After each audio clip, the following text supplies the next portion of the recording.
So I realized in that moment that I'd never experienced true love in my life. Why is that? Just never felt love and realized I'd never even been in love. Wow. Not emotionally or physically. Oh, should we recording? Silly podcast, fun times. Just so everyone knows, I never know what he's going to do when we open the podcast. It's just... That's why I often don't react, because I don't really know how to react. You often just look confused. Because I have. That's the fun of it for me, is trying to come up with how I'm going to open it and be like, I wonder how he's going to respond to this. But that was true, and I kind of wish you were more there for me emotionally. Oh, I didn't know what you were referring to. I'm only kidding. Also, you know, we're guys. We're not there for each other. We're bros, man. Yeah. That was a great SNL sketch I saw recently where, like, this couple was in a restaurant. There was like 4 guys that are like being really loud and rowdy, and the husband goes like, "Yeah, I know how to shut them up." And he just like, "You know what you guys should do? You should all just tell each other how you feel about each other." And like they all do, like, "Oh, I love you, man. You're my best friend." But then they get like super awkward and they walk away and just like not making any noise anymore. Because it's just like the hardest thing for a group of male friends to do is tell each other how they actually feel about each other. I remember seeing this clip. It was like someone was playing a game and it was in game chat. And the guy was like, would you guys be there for me, like at my lowest point? And the guy replies, "Yeah, I promise that I definitely won't be there for you at your lowest point. I will never ever be there for you emotionally." And everyone just starts laughing. But in a way, that is guys telling each other that It is, yeah, because you wouldn't say to somebody that you wouldn't meet that you don't like. Yeah, exactly. Yeah, you actually do care about them, 100%. I love that shit. It sort of reminds me of a story, and this is quite vulgar. So yeah. If you want to bleep it out, you can after. I don't think so. Well, I mean, let's see. I guess. But I think I may have told you this story before, and I don't actually regret anything about it. I was in an awkward situation. This was just after lockdown, so you could go to like bars and stuff again. Yeah. And I was in when you can only drink outside. Yeah. No, but all that nonsense. I could drink inside. Oh, okay. So maybe it's a bit after. But I was in a pub in Glasgow with my ex, and there was like a group of guys on a table like the other side of the room, like, having a laugh, whatever. Like no one thought anything of it, standard. And then this girl and her gay best friend sit on the table next to us, and they're like huffing and puffing, like. And about the people who were rowdy. Yeah. And then my ex was like, "What's going on?" And they were like, "You wouldn't believe what." No, I'm not going to do Scottish accent. You wouldn't believe what they were saying. Yeah, pretty well. Yeah, go on. Like on that table, and she was like, "What?" And they were being so like sexist, and it was disgusting. And then I was like, "Oh, here we go. Please don't make me laugh. Please don't make me laugh." And she was like, "What were they doing? What were they doing?" She was like, "Basically, one of their girlfriends has asked him to start using a condom." And he said, and he said he's gonna take revenge on her by jizzing on everything in her room. And when she said that, I was like, and then he's obviously joking. And then I looked at my ex, and she was like, "That's disgusting." And I was like, "Yeah, no, that's horrible." Wasn't a joke. Did nobody see you laughing? No, I was just like, keep your composure. But like, it was obviously a joke. Obviously a joke. How is that offensive? I'm sorry. No, that is the issue with people nowadays who are so just. I don't want to use the trigger word, but I can't think of any other words. Just woke. It's like you can't hear the irony there. Like obviously he's not going to be. Yeah, he's not literally going to do that. It's obviously a joke. It is funny that he was pissed off that he has to start using a condom. I would be. I'd do worse. Amazing. I'd be thrilled if I got to start using a condom. That was a pretty great story to start the episode with, and there's no way I'll be bleeping that because that was great. Let's jump into the episode. Today we are covering... I didn't do the introduction. Welcome to Dillon Sebastian, Have a Simpsons podcast. The podcast myself and Sebastian here do because we want everyone to hear our opinions. And show the people watching on the video what I got you today. Oh yeah, sure. I mean, I've already absolutely inhaled it, but yeah, he got me a Baja Blast from From America. He said he don't sell us in the they UK don't at sell all. them in the UK. Yeah, black market over here. Yeah. It was delicious. Vienna shit. No, thank you to my girlfriend and my girlfriend's sister. They brought It's me like you're doing an Oscar speech. some Baja Blast, which I very much appreciate, and I've shown Dylan and opened his. Yeah, well, there's some free sponsorship right there from Mountain Dew. Yeah, I mean, most of our listeners are in America, so they have very easy access to this drink. Get yourself a Baja Blast. It's absolutely delicious. Yeah, it's a fun time. But yeah, today we are covering Frinkenstein's Monster, the 11th episode of the 35th season. I guess we'll just jump right in. We get a title scroll at the beginning of this episode, which is pretty rare nowadays. We have like Ned flying across the title as like an angel, and Homer falling to his doom dressed as a devil. And then couch gag, great little brief couch gag, is the Simpsons are all leaves on a tree. They fall off the tree and they wither away, and Willie comes in and just blows them away with a leaf blower. Which is nice. I mean, pretty fun, yeah. Anything will pass these days, since it's like hit or miss if we're going to get one. A couch gag, yeah, for sure. But that was actually a good, like, creative one. I really wish well they animated. Every episode. Yeah, I feel like it really only started happening that they don't do them as often when Matt Selman took over. I feel like he's prioritizing just trying to get as much content for the episode as possible, rather than like doing the chalkboards and the couch gags and everything, which I'm fine with. But they are just like they are a part of the appeal of the Simpsons. You look forward to them, at the beginning. Yeah, I wouldn't be against them just trimming in 30 seconds from the episode. Honestly, just to throw in a couch gag. The Simpsons Absolutely, yeah. It's part of the charm that you get like a new little thing before every episode. Yeah, I definitely am missing them. But yeah, that one was great. Yeah, we then open up a little title that I found very weird. This episode is based in true events. Every other episode is nothing but lies. I was kind of like, oh, this is going to be like based off. It clearly wasn't. There's no way this is a true story. Well, I looked up nonsense, and it's on the wiki. It's not considered canon. This whole episode? Yeah. I don't see why it wouldn't be. It's pretty normal. It says on the wiki it's not canon. Simpsons wiki. It says on the Simpsons wiki that it's not canon. I mean, it is fan made, but that's interesting. I don't see why this wouldn't be, but fair enough. We cut to 15 years ago. Homer is waking up, a young version of Homer, obviously, saying TGIM, thank God it's Monday. He's ready to build his future with the power of work. And he tells Lenny that he has no time for donuts, and we see he's third in line on the planned organizational chart and plans to be on top in no time. This is a very, very different version of Homer, and we pan out to him today. He gets to the station. Oh, sorry, right before that, we see him reading. In the past, you see him reading a book called How to Succeed in Business by Trying, and then we cut to him asleep at his station with a Gravy of the Month magazine featuring Brown, just a perfect Homer magazine. He changes the clock 40 minutes ahead to be finished his shift. He says, sometimes the best person to fool is yourself. And he pulls the clock even further. Overtime! He says he's now at the very bottom of the chart, passed out by the hounds and a traffic cone. He's like, oh, come on, I hired that cone. When he got to Moe's, he asks Moe how he went from aspirational to a guy who drinks other people's beer. He's drank some of Barney's beer. Barney comes in and he tells Barney that a leprechaun drank it. He's like, oh, again? And Moe says that it's a real mystery how his ambition went away while pouring him another pitcher. We just see he puts the old picture back on his shelf that just says pictures I pretend to wash. We then see that Professor Frink is there having a beer on his own, lonely man. He's sharing in Homer's disappointment, but he's not even good at words with friends. He has the words, but not the friends. And Homer said that he never knew smart people could be unhappy, which is a great line. Obviously, smart people are even more unhappy. Oh yeah. Being blissfully unaware is the best thing you can be, I was thinking about this a lot recently. I don't want to go too deep, but I was thinking like I've gone down a lot of like rabbit holes and truths. But thankfully you're an idiot, so exactly. No, yeah, I'll never go too far. And I feel like sometimes you know too much, and then it just makes you a bit miserable. When you see things in a different light to other people, it just starts making you like. Like, no, I know. Yeah, surrounding yourself with different energies and stuff can be tough.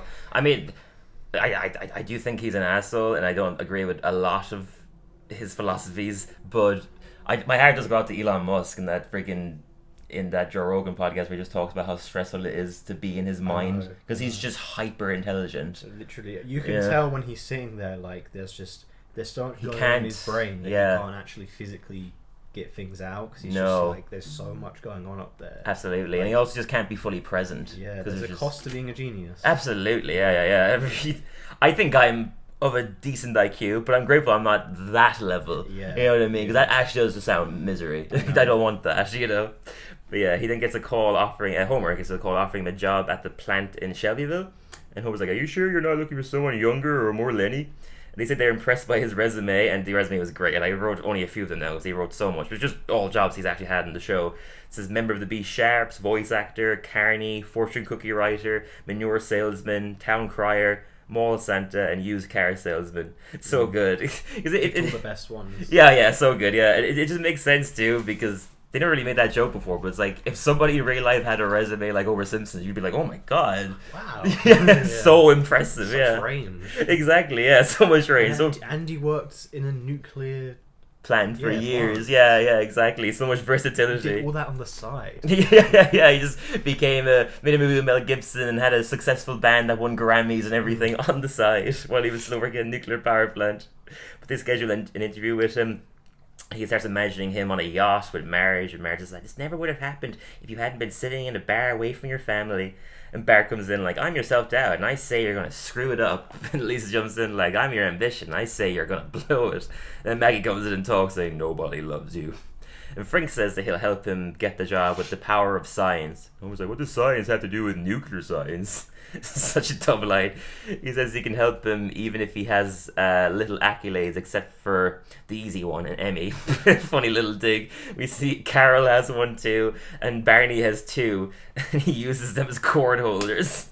Great little dig on the award show that has given them the most awards. It is ridiculous when you look at the Emmys. There's so many awards. They're like so specific too. They'll have like, best second assistant director, and like, I know. There's so many. There's way more Emmys than there are like Oscars and Tonys. Because I guess they got to kind of make it different. Yeah, and also because the like Golden Globe suffers.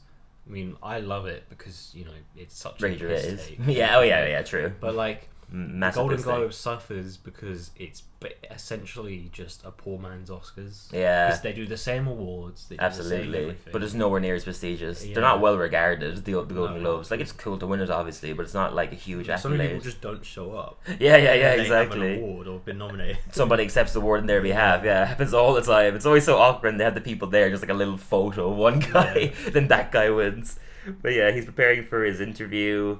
He's like highlighting his little hairs, and he tells Lisa that Frink is there just for moral support, because hers come with conditions. He's like, I shouldn't drink so much, I shouldn't say a lie so I can see you graduate. Give up those dreams, Lisa. The interviewer then asks Homer what he knows about the NRC, and obviously Homer has no idea, and Frink whispers him the answer. And the interview starts going really well because Frink is just feeding him all the information, and the interviewer says that, like an iceberg, there's more to Homer than meets the eye. And then, like an iceberg, you probably won't see me during the summer. The interviewer is like very humbled and humored by him, and he says that he has the job. And Homer shuts off the laptop and he says that Frink's brains and his listening were the perfect combination, and he gives him a high 4, but as Frink tries to do it, he misses and falls to the floor.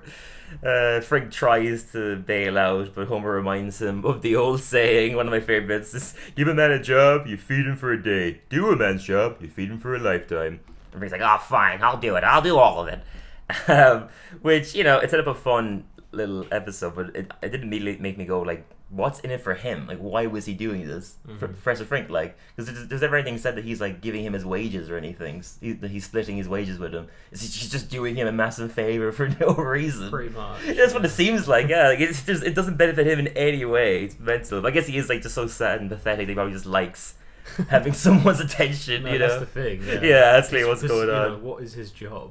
Professor Frink, just makes every inventions. Now and then make an invention that blows up. Either helps or doesn't help Springfield. Yeah, but obviously it ultimately doesn't help. That's the whole point of his character. Yeah, for sure.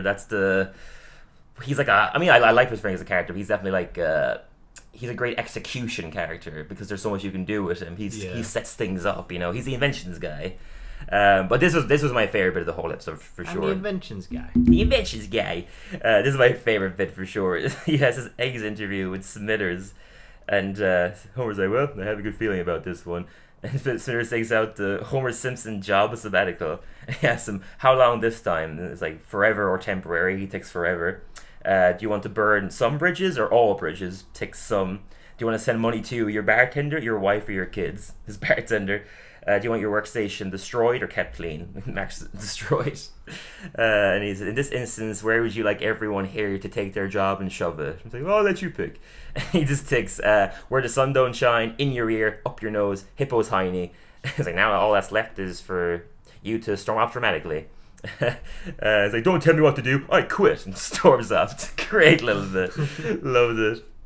We then cut to Frink giving Homer again, what you said, the inventions guy. He gives him the Frinko talk, a device which transplants his voice directly into his ears, just like a pair of glasses. Is Dr. Frink Jewish?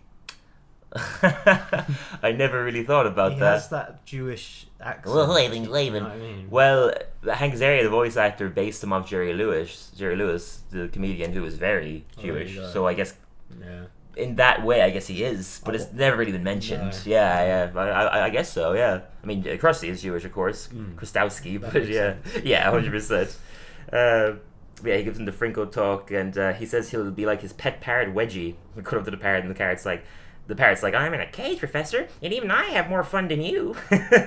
He's like, weren't there two birds? He coughs out a feather, like, I'm a cannibal. Ridiculous. Two birds, one worm. What do you mean? Have you seen Two Birds, One Worm? No. No, I made it up. Instead of two girls, one cup. Oh God! Well, I'd see that now. That's what I'm into. We did cut to him at his new job. The Finnish, his new Finnish boss shows him their lounge area, saying that a good employee is a rested employee. And he says that of course it may take months before an employee is comfortable sleeping at work. And Homer's immediately falls asleep. Obvious guy there, but it was so funny. He shows him the canteen. And Homer's like, I can't afford this. He goes, oh, it's all free. He says that Finland is considered the happiest place in the world, which makes sense to Homer because they live so close to Santa Claus. He says their happiness is a combination of low expectations and determination, which is such a good contradiction. And also an important part for them is drinking at home in your underwear. Homer says he was doing that before it was cool. For holidays, football Mondays, and phoning in Fridays. He says they also offer free daycare, endless hot chocolate, and a roaming squad of surprise masseuses. And the masseuse comes out dressed as a Viking. He's like, oh, is there anything Vikings can't do? He's like, win the Super Bowl. One little American dig. So random, yeah, just like a little American dig there. I did think if I worked at a place that had endless hot chocolate, I'd be so fat. Oh, I wouldn't be able to resist. Have you seen those very popular social media hot chocolates in France? No, they look unreal. Oh, damn, I'll check it out. Just pure thick chocolate. Yeah. And then they put this really thick clotted cream on top. God. It looks unbelievable. I devour it. Apparently it's €20 though. Jeez. But apparently it's unbelievable. You'd have it once just for the experience. Yeah. Is it kind of like the one that Ned Flanders makes in the Simpsons movie? Yeah, it looks better. Yeah. Well, that's saying a lot because that looks sexy as fuck. Of course. There you go. But yeah. The thing with Ned Flanders one is it's not really. It wouldn't actually work. Like, you couldn't actually drink that. I don't think it would hold structure. Which is why it's perfect for a cartoon. That guy on YouTube cooking with Abish. I saw he made it. You've seen that? Yeah. He made it make sense in the real. It looked fucking delicious. Yeah. We then cut to the woman who also interviewed for the job is now Homer's assistant. And he's like, oh, no hard feelings, right? He's like, none I'll share with you until it's too late. I'm like, oh, you'd be surprised how many people speak to me in that tone of voice. And like, I'm sure I wouldn't. And, it's just me, or are we getting on great? And I was only thinking this watching the episode the second time. This character is like a female Frank Grimes. I know what you mean. Yeah, because he just totally resents Homer just for being Homer, and she's like sees the truth. Yeah, exactly. But she's like a genuinely good, normal human who just isn't flourishing, even though she should be, because of Homer's fucking antics. We then cut to Homer telling Marge that there was nothing at his new job he couldn't handle. And Frink is feeding him all this again. He's like, oh, I like how you think before you answer. Because he's relieved they finally have daycare. As Marge says she's relieved they finally have daycare, that she can floss once and throw it away like a normal person, and she can afford extra virgin olive oil. Says they may even be able to pay bills on the second notice this time. We then cut to him at his new workstation, and he's reading a comic book called Life in Helsinki, which is Life in Hell is Matt Groening's comic book. That was a Finnish reference there I really liked. The assistant comes in and says she's confused how he alternates to grasping for basic English to incredibly complex analysis. He says he's like an idiot that ate a genius. He's like, are you insulting my brain or complimenting my appetite? We then cut back to the house. Lisa's confused how Homer is excelling at this job, but Marge says to focus on the positives, that she had 3 bats today. And she says that if she can't wallow in the kitchen, she's going to go to her room and sing a lament. And she sings a great song, I thought. I'll definitely include the audio for that. She sings that things are not what they seem, and that her dad has had so many different jobs over the years, and he's got a photo reel of like all the different jobs he's had. Well, not all of them, but like a bunch of them, which was cool. In the middle it just says halfway done. And then it just get a little text saying coming in season 49. He's like this sci-fi like floating tomb. Ridiculous. If they stick to this, that would be incredible. That they actually do that in season 49. I hope so. Yeah. They actually remember that they set that up. If we make it that far. I mean, I don't know if we will, but I could definitely see The Simpsons going on that long. Oh, the podcast. Yeah, I would love to. Who knows what the future holds? Yeah. I mean, look, 49. Guys, share it. Share the podcast. Keep sharing it around, guys. Let's get us to season 49. Yeah, let's make this a full-time living. We need to set like a goal for the end of the year, like in terms of like how many followers we have, or There's a good idea. Yeah. We discussed that after the podcast. Discuss business up. Yeah, for sure. But that's definitely a good goal to have. Transparent with the audience. Yeah. And if you listen to the podcast and like it, keep sharing it around. We want to get this thing out there. Let's get us to season 49, baby. Or I'll kill you. 100%. I know where you live. But Homer assures Marge that Lisa being sad makes her happy. We then cut to his assistant having a meeting with Lenny and Carl. And Carol's like, "Where's Homer? I was gonna say hi, or maybe some other such greeting." I just love that line. So stupid. Yeah, I know. But it was hilarious. Or other greeting. It's such a weird line. Like, it was so pointless, but so good. That's why it was great. Yeah, I think Lenny and Carl are so underestimated as characters because they give them such weird little niche jokes like that I think will go over a lot of people's head. But I really appreciate it. I would love a. I mean, I'm not pro spin-offs. Yeah. But a Lenny and Carl spin-off. I wouldn't be against it. Or even just like one episode focused on a couple specials maybe. I'd be so down. I just think there's so much to them. I would love to see like an hour-long Lenny and Carl special. Oh, I'd be so down, 100%. There's just so much to them that like we haven't expanded on because they've always just been like Homer's side guys, But I think there's so much of their characters. It's like they're so unique to anybody else's Springfield. There's something really interesting about them. But yeah, she gives them whiskey, and we cut to them. They're both very drunk, obviously, and they're telling her everything now. And Carol's like, to be fair, if they didn't want him to sleep at work, they shouldn't have put him in charge of reactors that cause soothing harm. She then asks them to grade Homer, and Elaine's like, "Oh, you're gonna need a bigger alphabet." She's like, "Oh, did we mention the dome Homer put over the town?" Obviously a reference to the Simpsons movie. And Carol's like, "Oh, that was a Tuesday." We then cut to her finding the glasses, and she asks the glasses about atomic mass, and Frink immediately answers, and she shames him for helping a donut-eating day drunk get a job he can't do. See, now it's getting really similar to Frank. Right? Yeah. Like she's uncovering the secret. Investigating him, trying to sabotage him, exactly. I will say, though, it did feel a little bit convenient that she just happened to check his glasses. Like, why would she do... How would she ever be able to know? You know what I mean? But yeah, whatever. It served the plot. We then cut to Frink in his lab's room being like, "Oh my god, I've crossed the line of science." And the gorilla just goes, "Well, you did that a long time ago." He's lifting weights and he's wearing jeans. We then cut to Homer getting home late at night and he greets Flanders. And Flanders is like, "You said hello to me. Why the upside down frown?" He's like, "Oh, it's funny the people you say hi to when your life is perfect." Frink comes in and tells Homer that he has to speak for himself now. He's like, "My first thought is never. You made me the me I was meant to be, which is you. Now get back in my brain where you belong." "You can't tell me what to do." Like, "Yes, I can, as long as you tell me how to say it." And Nate comes over lemonade. He's like, "I'm hearing raised voices. How about we raise a glass of lemonade instead?" Frink goes, "Shut up, Flanders." He's like, "Oh, that's good. Shut up, Flanders."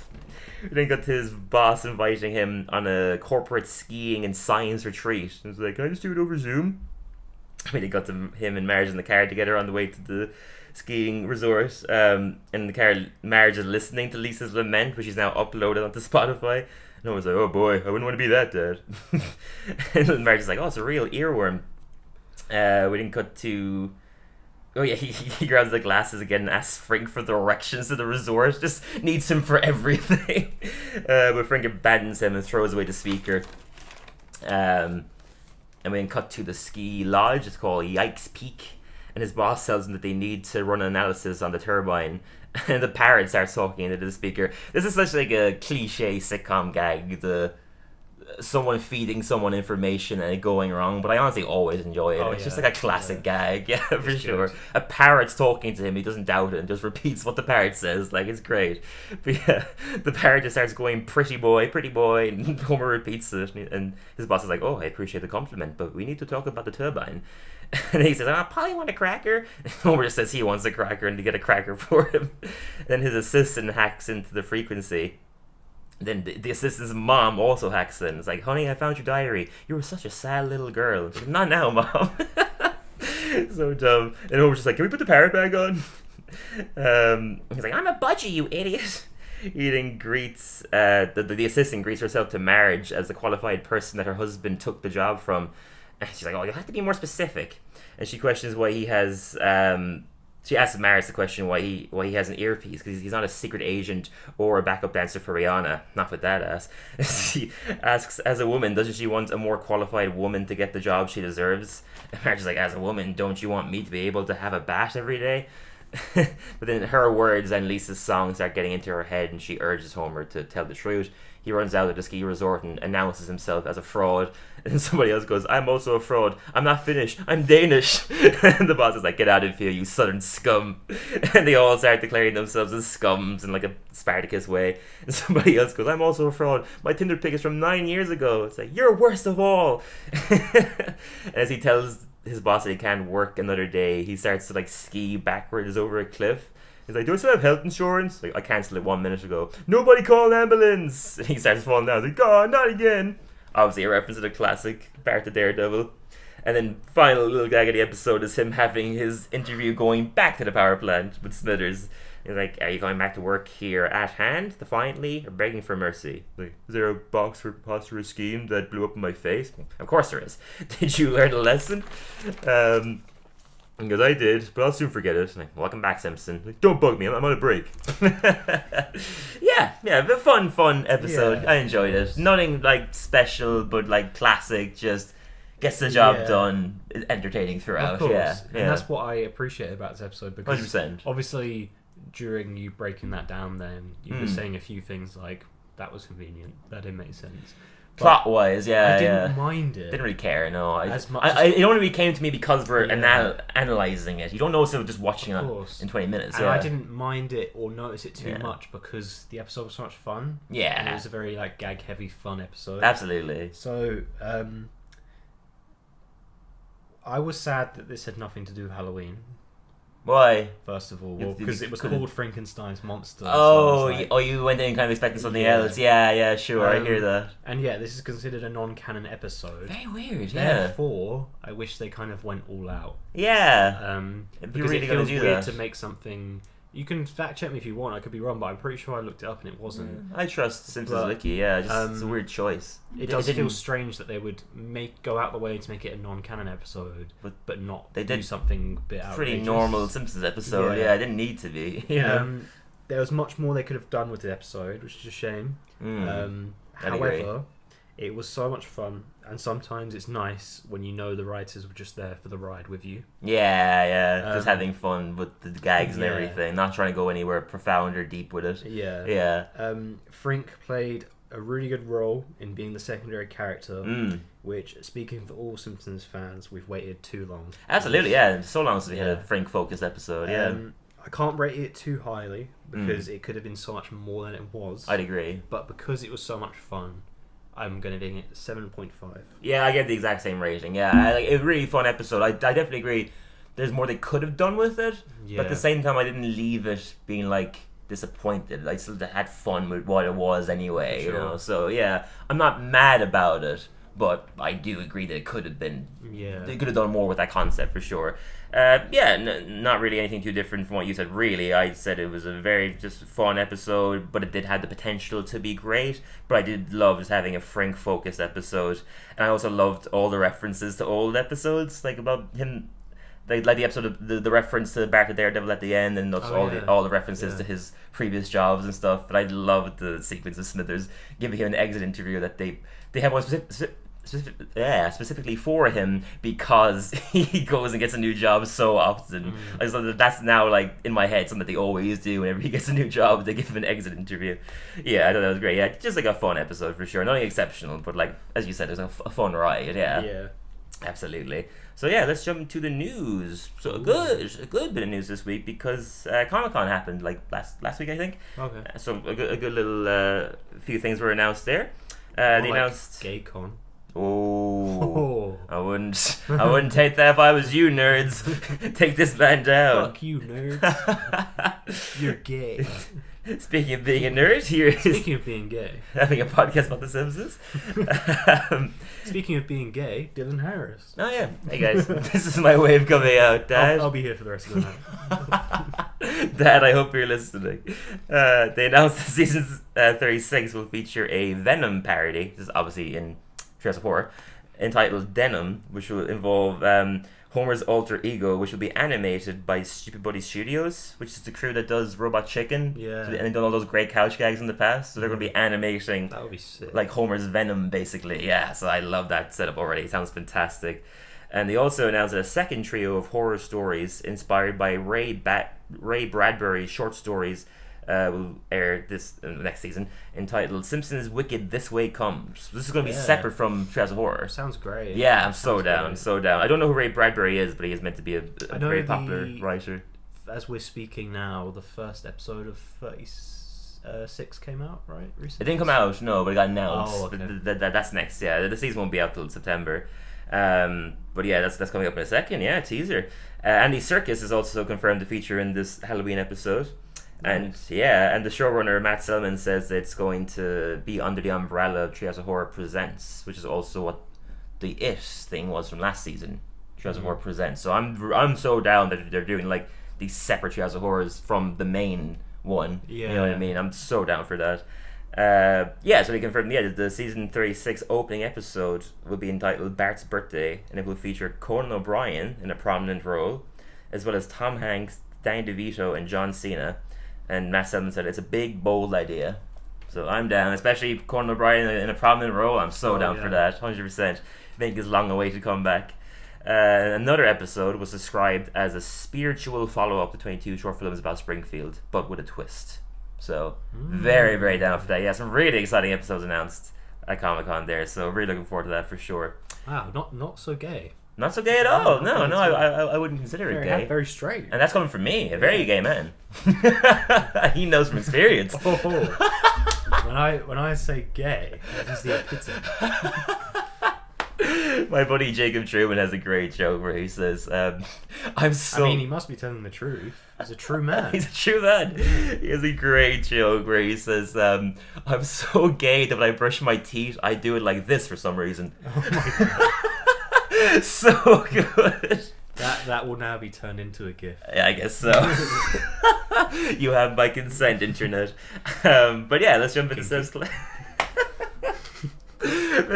Seb's classics. Losing your mind already. So Seb's classics this week. Throw it at me, yeah. Homer versus Lisa and the Eighth Commandment. Yeah. And everyone knows this episode, season 2. Emmy winning episodes. Yeah. I didn't even know that. Yeah, I think it was the first episode actually. Don't hold me to that. It would make sense. It might have been the first episode with an Emmy. Yeah, it won the Emmy for Best Animated Program. Yeah.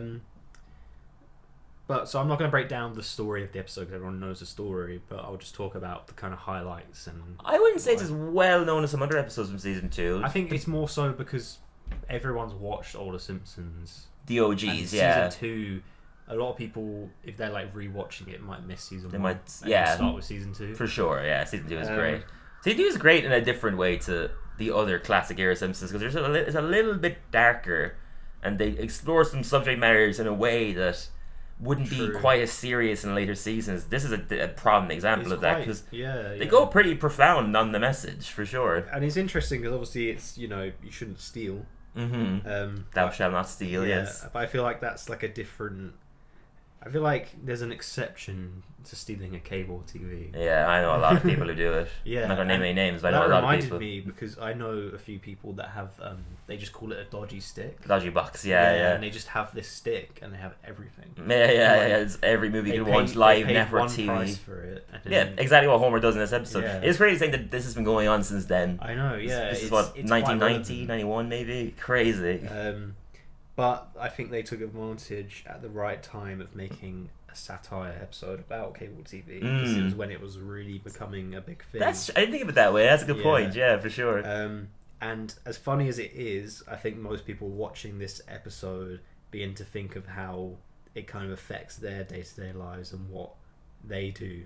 And I think that's how powerful The Simpsons can be. Yeah, it does. I think a lot of people watching this episode probably are thinking it personally as well. Definitely, yeah. Things in this episode. I definitely was watching it today, and it was crossing my mind. Times where I've stolen, yeah, for sure. So I think it's a near perfect episode because it's quite serious, but it's still hilarious. That's some great gags, yeah. I mean, a great example of them utilizing the message of the theft is when Marge is in the supermarket with Lisa, and she's like eating the grapes. She's like, "You're not going to pay for those grapes." And she has to like make an example of herself. She gets the groceries and says, I also ate 2 grapes. And the shop clerk is like, "You ate 2 grapes? What, two lousy grapes? Can we get a store check on 2 grapes, please? 2 measly grapes?" They do great stuff like that in season 2 that I don't think they kind of do as the show goes on. Is that scene, there's not really jokes in that scene, but it's so awkward. And that's what makes it funny. You know? What I mean. It's very like bitter humour. Yeah, for sure. Sour. Kind of a Stephen Merchant, Ricky Gervais quality to that scene anyway. Yeah, it was just so cringe. Like, yeah. But yeah, please go on. So I think it's great. I'd give it Wonderful. a 9 out of 10. I think it's 9? I think it's really good. It's a powerful episode. I think I'd give it an 8.5, to be honest. I do really like it, don't get me wrong. But in terms of season 2 episodes, it's not quite up there, like the best ones for me. I still really like it. But I think there's so many great episodes in season 2. I'm honestly surprised that this one won the Emmy, but I still think it's great and deserving of that award. But yeah, it's definitely a more grounded episode. Season 2 is more grounded in general anyway, but even this episode in particular I think is so grounded. Like there's nothing in this that happens that is like couldn't happen in real life. Oh, no way. You know what I mean? Very real. Yeah, very realistic. There's no like super cartoony moments. It's fairly grounded. And there's like kind of jarring scenes too, like when the guy who gave him the cable just comes into the house. He's like, "How'd you get in?" He's like, "Oh, your door wasn't locked in a serious way." And he's like, "Oh, I'm going to sell this to the guy next door then." He's like, "He's not home." He's like, "Even better." It's like so creepy. Like it's kind of funny, but like in a very jarring way, you know. And that guy's brilliantly voiced by Phil Hartman, who voiced Troy McClure and Lionel Hutz as well. I think that's what his first like major role in an episode, I think, was that character, if I remember correctly.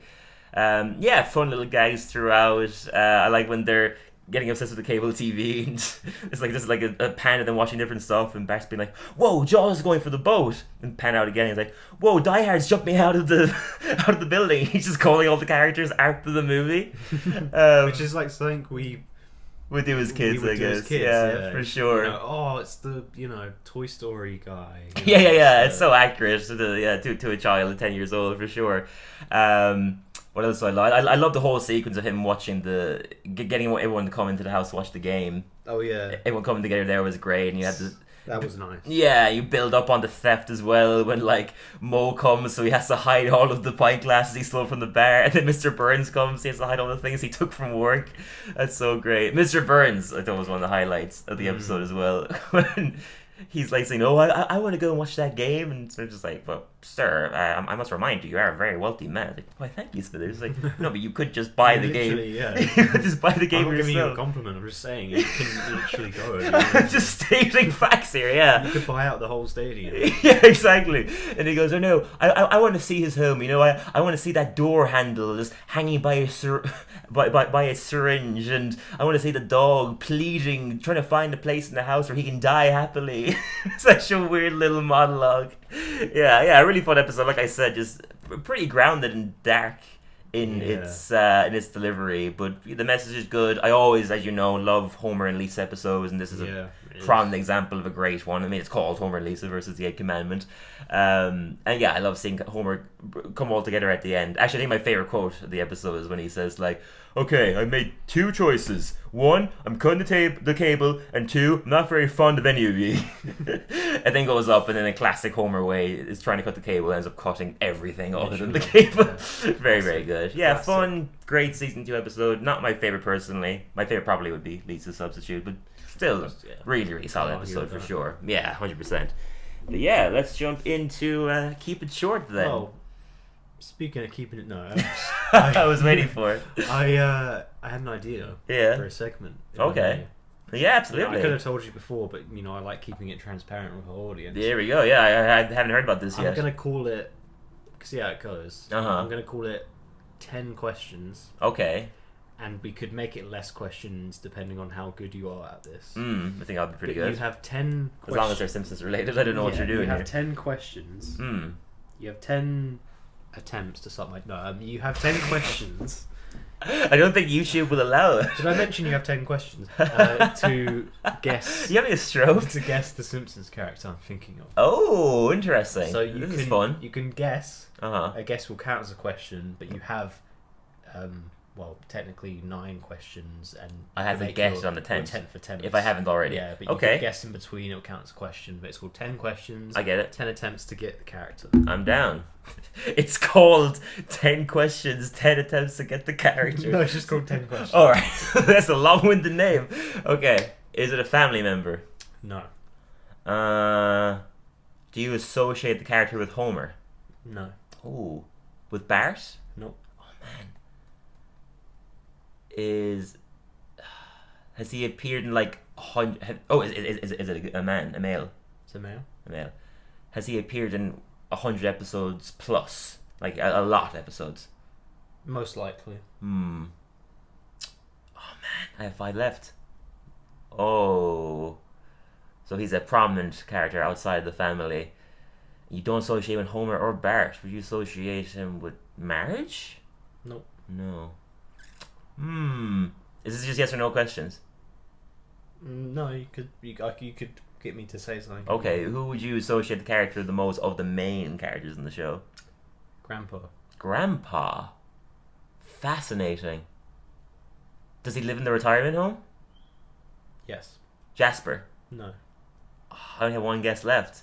I think he lives in the retirement home. Oh. I'm almost sure he does. He does. The old Jewish guy? No. Ah, damn it, I'm done. That's 10.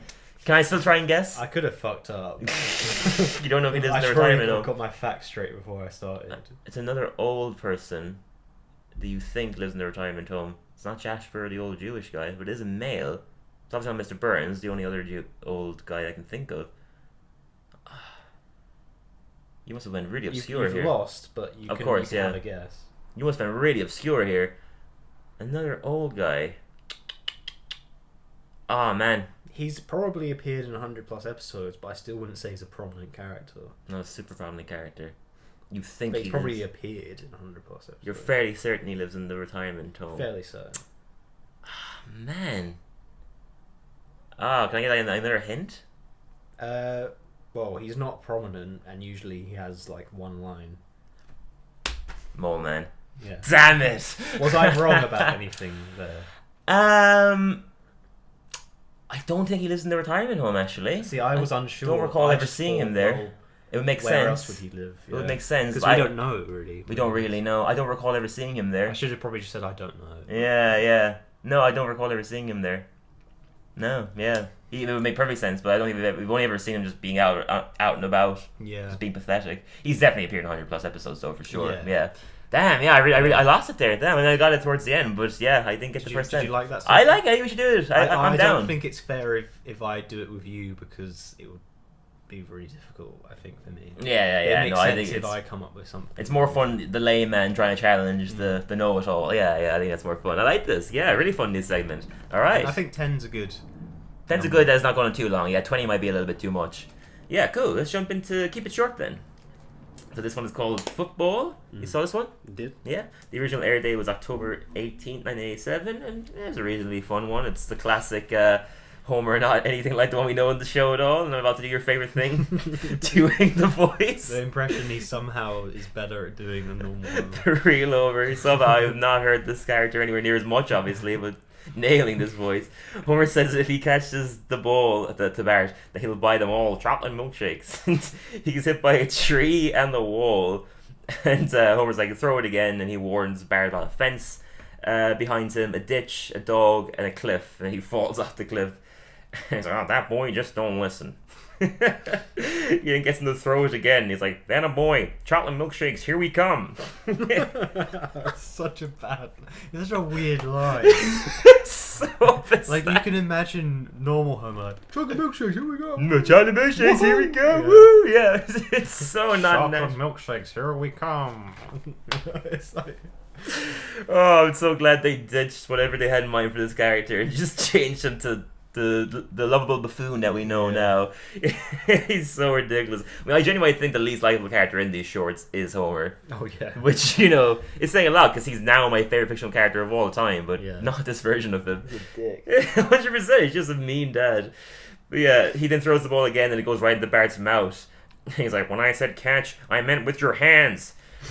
We didn't cut to them. They go for the chocolate milkshakes, and Bart's struggling to drink it because the football is still stuck in his mouth. And that's the whole sketch. But it was pretty fun. It was fine. It was definitely one of the more fun ones. There's a bit more going on, yeah. Weird. It was a weird one. For sure, yeah. Him falling off the cliff and everything. And just going, that boy, don't listen. Come on, boy, drink your chocolate milkshake. Get it down, you boy. Get it down, you boy. You're a growing boy. Come on. Get your protein, boy. At least it never went too far. What's the matter, boy? Too thick? Oh, this is getting weird. At least it never went too far with him. Yeah, hey, come over here, Marge. I need to tell you something. No, homie, not the hand again. Anyway, that is the sketch. Yeah, it was a decent one. One of the better ones so far, for sure. And let's jump into the recommendations of the week, shall we? We shall. Warming up the all hands. The pro is at it again. Going in. We should get a commentator to do it next time. We see Dylan Harris there, getting the hands stretched out. In ages. Damn. Do it more often. I don't think I even can. Anyway, you ready? I'm nervous now.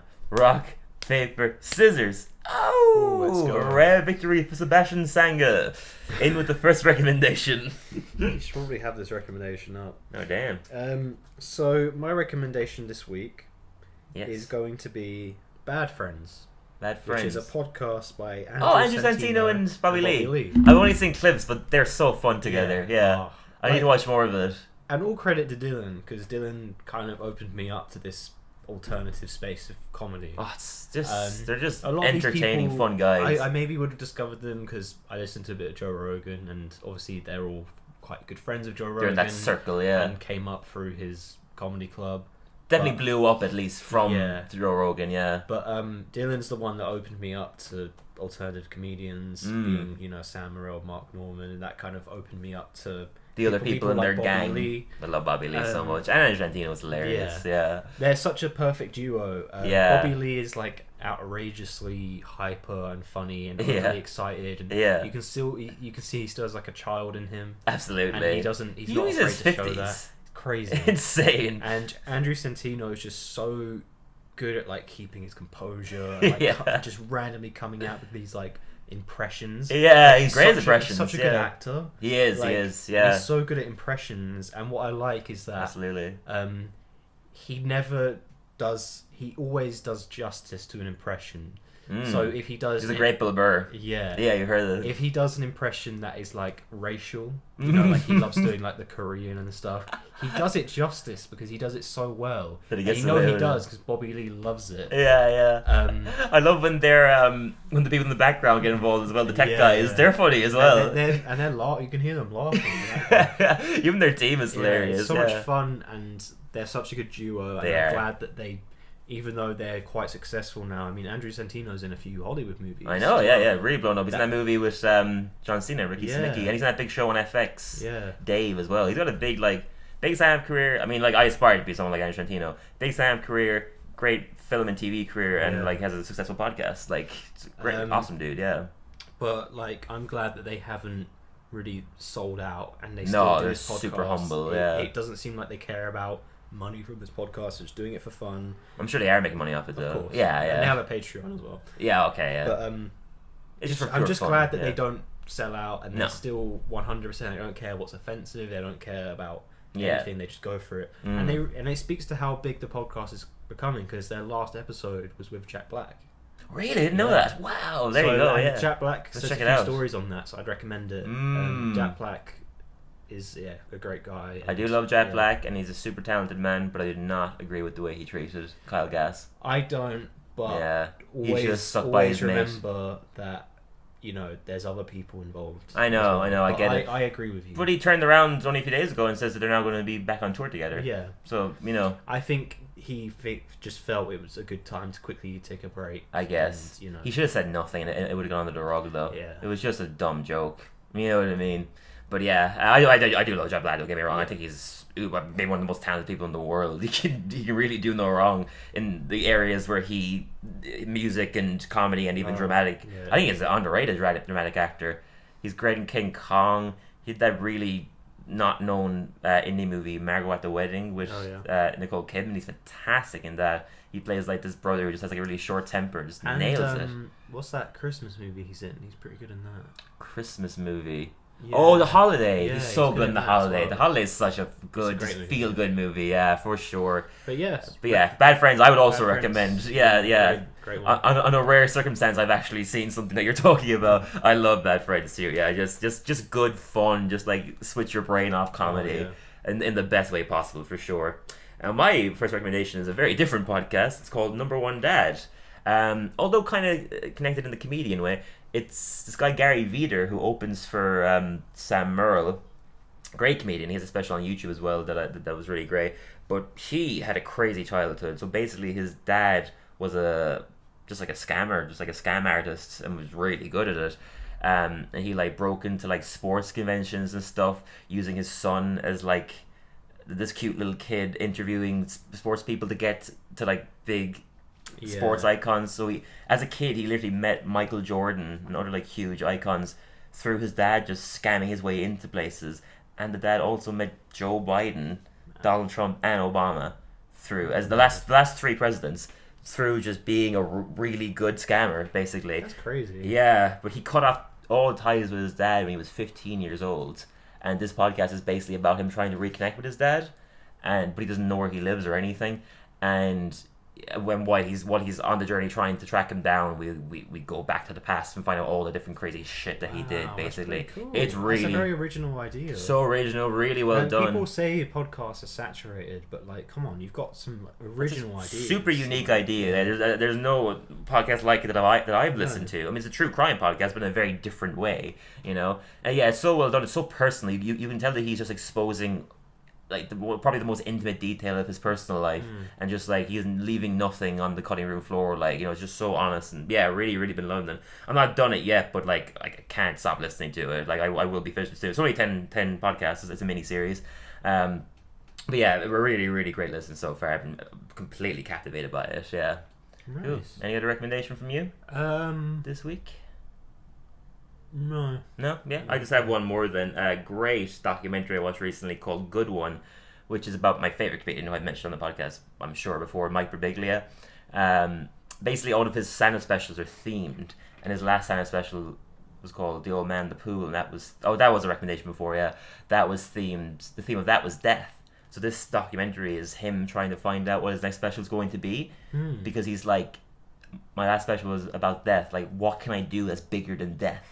So it's him like trying to figure that out. It's him like workshopping new material, and it shows like kind of the nitty and gritty side of like a comedian trying to workshop jokes when they just don't know if they're good yet or not, because you just have to say it on stage before you realize that. Yeah. So it shows like the background of that really well, and it's like, obviously My Cup of Tea is a great documentary. That's great. I'd recommend for sure. I do have another recommendation. Actually. Throw it at me. The movie From Dusk Till Dawn. Dusk Till Dawn. That's the vampire one with George Clooney and Tarantino? Tarantino. Yeah. Tarantino wrote this movie. With Rob Rodriguez, or Rodriguez just directed it? He directed it. Yeah. Fuck, I didn't know. Never seen it. I didn't know anything about this movie. All I knew is that Tarantino wrote it. Yeah. And I watched it on my birthday, weirdly enough. Yeah. I just thought I was in the evening and I was like, you know what? I know this is like a cult classic movie, and I've never seen it, so Cinema or just on I'm gonna TV? watch it. It was on Prime. All right, yeah. I only mentioned this. There was like an anniversary showing for it recently in like limited screens. Yeah. If I really, I don't want to say what. There's a big twist in the movie, and I don't want to say what it is. Yeah, please. But I really please want don't. people to go into this blind and just watch it because it's Nice. so fucking good, Mm. and it's a cult classic for a reason. It's so original, and the twist is just threw me off. Nice. I'm sold. And yeah, George Clooney is great in it. Tarantino's a weird guy in it, but it suits him so well. Nice. He's good in it? Yeah, he's really Cool, good. nice, awesome. It's super violent, but they're so creative with like the effects and everything. Like, this was an awesome movie. When they come out? 2002, something like that? No, Early 2000s for I think sure. It was late 90s. Oh, really? Okay, Yeah. okay, yeah. But yeah, please watch it. Yeah, I've always been intrigued by it, so yeah, you definitely sold it to me even further for sure. Awesome. Alright, let's jump into the questions then. Questions. So just two this week. One comes from Homer Simpson 87, just your typical Homer, Nice. your typical Simpsons fan The page. 87th. Yeah, the 87th Homer one, I Simpson. guess, yeah. Maybe the reference there is the first year he ever appeared on Oh. TV was 1987. I assume. Who knows? Yeah. Maybe the guy is 87. Yeah. I have no idea. But yeah, that's a great question. If you had to kill off one character on the show, who and why? Well, I don't want to be unfair and just say a random background character because that would be boring. Yeah, we want So I something can that's say this character because they don't do interesting. anything in the show. Yeah, we want something that's interesting. I think I know what you're going to say. No? Lisa. No. No. I would. All the women. I would kill off. I don't know. What do you have in mind? The one that's coming into my head immediately, as much as I love him, he's probably like one of my top 10 favorite characters in the whole show. I think it'd be really interesting if they killed off Grandpa. Just as I was thinking. yeah, Yeah. just as something to really shake the show up. Homer losing his dad, you know. True. Yeah. True. But I do love him so much, and I would hate to see him go. But that's just something that it's interesting in my head Yeah. if they did that, you know. Yeah. I think, and I don't necessarily want this to happen, but an interesting character they could kill off would be Krusty the Clown. Yeah, for some reason he came into my head as well. I guess just because he's so troubled that it kind of makes You could sense. see it happening. And Yeah, then you could him just also dying have someone tragically. take over his kind of role. Oh, can you imagine? Yeah, that'd be crazy. Maybe or maybe Sideshow Bob I was comes about to back. say, yeah, Yeah. maybe he like reforms, like he's a good guy Yeah. now, and they give him a second chance, or should I say a fucking And 20 he kind chance? of regrets not making peace with Krusty. Yeah. Oh, that could be a great arc. Yeah, that'd be amazing. And he like wants to honor his legacy. Yeah. That'd be really good. Even just like a non-canon episode. Maybe. yeah. We don't have to actually keep him dead, but just to explore. That's a great idea. I love that. That's a really good Well, answer. copyright. Yeah. Very well done there. I like that a lot. Give like a really tragic arc for Sideshow Bob as well. That'd be super interesting. And then one that crossed my mind, just because again he's like a really troubled character, and it could be really interesting. Is Yeah. Reverend Lovejoy? Yeah, that's fair. That's like I the think local many town people priest. could fit into just taking over as the priest as well. Maybe Flanders. Flanders, does. of course, yeah. Immediately popped in my brain there, of course. And it also would make sense because we've had so much unfortunate arcs for Flanders, like That losing. he finally gets his kind of desired. Yeah, totally. But also he would probably feel troubled because even though Lovejoy actually hates him, Ned does admire him. Yeah. But he would feel like he has to honor And because he hasn't Lovejoy got so much going on in his life now. anymore. It's, He's just a single dad with two kids. Like, it would make sense. I think that could be super interesting. You could give Helen a bit more to do, being like a widowed wife now. You know, it's very dark for The Simpsons, but it would be interesting. Yeah. Although I can't deny that the winner of this answer is you with the Sideshow Bob one. That's fucking great. That'd be cool. That is a really good idea. Yeah. And our last question comes from Jack George, who I don't know. Is he Jack George. Not a friend of yours, then. No, sounds Jack cool, George. Sounds like a cool guy. Jack George. Jack George. Jack Reacher. Also a great question, actually. A guest star you'd love to see on the show. So someone who hasn't been on the show yet. Guest star. And I hadn't actually... I hadn't thought about this, but it immediately came into my brain. It's actually crazy that he hasn't been on the show yet. Jim Carrey. Oh, that'd be fantastic. He'd be so perfect, the Simpsons character. I was Fit gonna that world perfectly. I was going to say Jack Black. He Has he been has there? been on the show, has been on the show. Oh, damn it. But you know what? Not to a great extent. He was just like a guy who ran a rival comic book store to comic book guy, which is perfect part for Jack Black. But it only it's only like a thing that happens at the beginning, and then it sets up the main plot of the episode. Okay. It would be good to have him in a full blown part, a main role. Yeah. In that case, then I'm gonna go with. It'd be funny if you kept saying people who haven't on the show, because I'll fact check you. I'm gonna go with Ryan Gosling. Yeah, no, he hasn't. Yeah, and he'd be great. Yeah, he'd be great because he has great comedic timing. Probably quite underrated in voice acting as well. Like, I think he could do really well. I don't think he's done a cartoon, has he? Not to my knowledge, but I think he'd be great. Yeah, because he's someone who just whatever you throw at him, he just ends up annihilating it. One more. Yeah. Bryan Cranston. Bryan Cranston has done the show. He played Homer's imaginary friend in an episode very, very brilliantly. Yeah, but yeah, someone else came into my head there as well. Oh, I mean, he's dead, so it couldn't happen, and it's unfortunate it didn't. Robin Williams would have been a great Simpsons character. Yeah, unfortunately, I'm actually almost surprised he never was. I know, very surprising. Yeah, and I don't think this would ever happen. It just came into my head, and it would be great. Trey Parker and Matt Stone. Just it wouldn't happen, but it'll be great. Yeah, just to really shake it up and do something different. Have them playing like two doofuses or something, like maybe working in the plant with Homer and just causing mischief. Yeah. That'd be so great. Yeah, I'd love, or even getting them to write an episode of Simpsons would be interesting. Obviously, they couldn't go as dark or as adult as South Park, but I think they could. They could do it. I think they could write to that tone for sure. They're just talented guys. Yeah. They're making a movie with Kendrick Lamar. I heard about a musical comedy. Yeah, I'm really. Awesome, they're both fantastic songwriters. Exactly. I mean, all three of them. They're great writers, and Kendrick Lamar is also a great writer musically. So exactly, it's gonna be awesome. Yeah, for sure. But then they have the experience of doing musicals. But he's a great songwriter. I think it's going to be a perfect marriage. I don't really like musicals, and I don't really like musical comedies. But I already know I'm going to like this because I know this is going to be great. Oh, it's going to be sick, yeah. But you like the South Park movie, right? Of course. Yeah, that's a great musical comedy. I like Team America. Yeah, I need to see Book of Mormon sometime, man. Oh, yeah. Need to get... We should go. Yeah, I'd love to splash out. Document it and show the Dillon Sebastian Simpsons podcast. Yeah. Just show the audio over it or something. Yeah, chat about it. That'd be great. Yeah, let's definitely try and make a trip of that sometime. That'd be sick. But yeah, sweet. That was the last question, yeah. So I think other than that kind of wraps it all up. Wraps it up. Thank you guys for always listening. We will see you really soon. Give us a follow on Instagram. Share it around, especially if you know any fellow Simpsons fans. There are many. Give it a listen. I think we're good fun. We'll see you real soon. Even if you're not a Simpsons fan. Even if you want to listen to a couple funny original guys. For sure. I know a lot of people listen to this podcast who don't watch the episode beforehand. They say that they enjoy just... Yeah. They understand. They can imagine the episode of just us talking about it, which I find really nice. The Simpsons. Just listen to the podcast. Well, The Simpsons doesn't need a plug. I think it's going to be okay. Yeah. But I would always recommend The Simpsons. But yeah, I would recommend us first for sure. Other than that, guys, see you really soon. Ciao. Bye bye.